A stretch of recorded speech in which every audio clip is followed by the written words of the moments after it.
বিসমিল্লাহির রহমানির রহিম। আসসালামু আলাইকুম ওয়া রাহমাতুল্লাহি ওয়া বারাকাতুহু। প্রিয় ভাই ও বোনেরা, আজ আমি আপনাদের এমন একটি গল্প শোনাতে যাচ্ছি যে গল্প আমাদের মনে করিয়ে দেবে রমজান শুধু একটি মাস নয়, বরং আত্মা পরিবর্তনের এক মহান সুযোগ। গল্পের শুরু। একটি গ্রামের নাম ছিল নূরপুর, কিন্তু সেই গ্রামের এক যুবকের হৃদয়ে ছিল অদ্ভুত এক শূন্যতা। তার নাম ছিল রাশেদ। রাশেদ নামাজ পড়ত মাঝে মাঝে, রমজান এলে রোজাও রাখত, কিন্তু তার ইবাদতে ছিল না মন। কুরআন খুলত না মাসের পর মাস। তার কাছে রমজান মানে ছিল ইফতারের ভালো খাবার, রাত জেগে গল্প আর ঈদের নতুন কাপড়। একদিন মাগরিবের আজান হচ্ছিল। রাশেদ ফোন হাতে নিয়ে হাঁটছিল। হঠাৎ মসজিদের বারান্দায় বসে থাকা এক বৃদ্ধ তাকে ডাকলেন, বাবা, একটু এসো। রাশেদ একটু বিরক্ত হলেও এগিয়ে গেল। বৃদ্ধ লোকটি ছিলেন গ্রামের সম্মানিত আলেম, নাম হাফেজ আব্দুল হক। তিনি মৃদু হেসে বললেন, বাবা রাশেদ, জানো সামনে কোন মাস আসছে?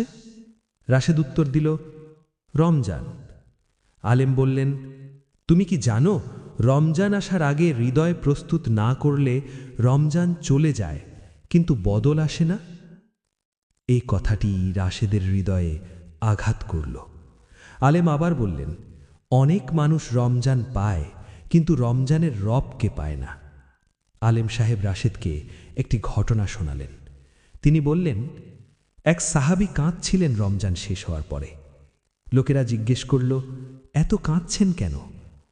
তিনি বললেন, আমি জানি না আল্লাহ আমার রোজা কবুল করেছেন কিনা। এই কথা শুনে রাশেদের চোখ ভিজে গেল। সে ভাবল, আমি তো কখনো ভাবিনি আমার রোজা কবুল হচ্ছে কিনা। সেই রাতেই রাশেদ বাড়ি ফিরে কোরআন খুলল। দীর্ঘদিন পর সে পড়ল, হে মুমিনগণ, তোমাদের ওপর রোজা ফরজ করা হয়েছে যাতে তোমরা তাকওয়া অর্জন করতে পারো। সূরা আল বাকারা ১৮৩ নম্বর আয়াত। রাশেদের মনে প্রশ্ন জাগল, আমি কি কখনো তাকওয়ার জন্য রোজা রেখেছি? সে সিজদায় পড়ে গেল। চোখ দিয়ে অশ্রু ঝরতে লাগল। পরদিন ফজরের নামাজ এসে মসজিদে গেল, বহুদিন পর। নামাজ শেষে সে আলেম সাহেবের কাছে গেল, বলল, হুজুর, আমি রমজানকে নতুনভাবে পেতে চাই, কি করব? আলেম বললেন, ১. সবার আগে খাঁটি তওবা করো। ২. নামাজ ঠিক করো। ৩. কোরআনের সাথে বন্ধুত্ব করো। ৪. হারাম ছেড়ে হালালের পথে চলো। ৫. রমজানকে জীবনের শেষ রমজান ভেবে নাও। এই কথাগুলো রাশেদের হৃদয়ে গেঁথে গেল।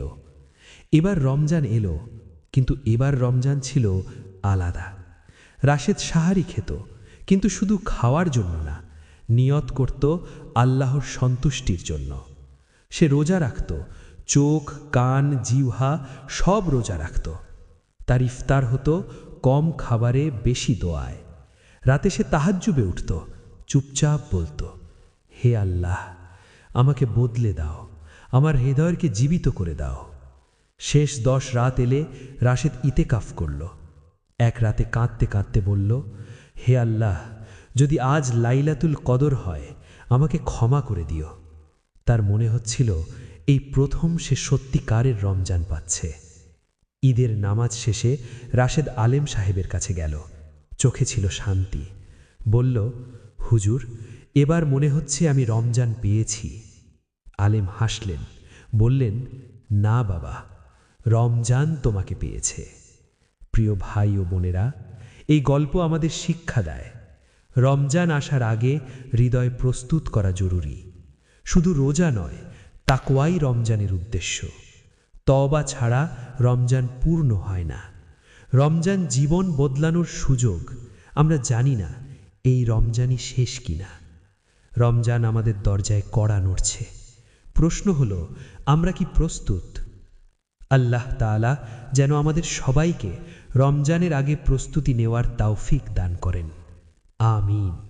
ওয়াসসালামু আলাইকুম ওয়া রাহমাতুল্লাহি ওয়া বারাকাতুহু।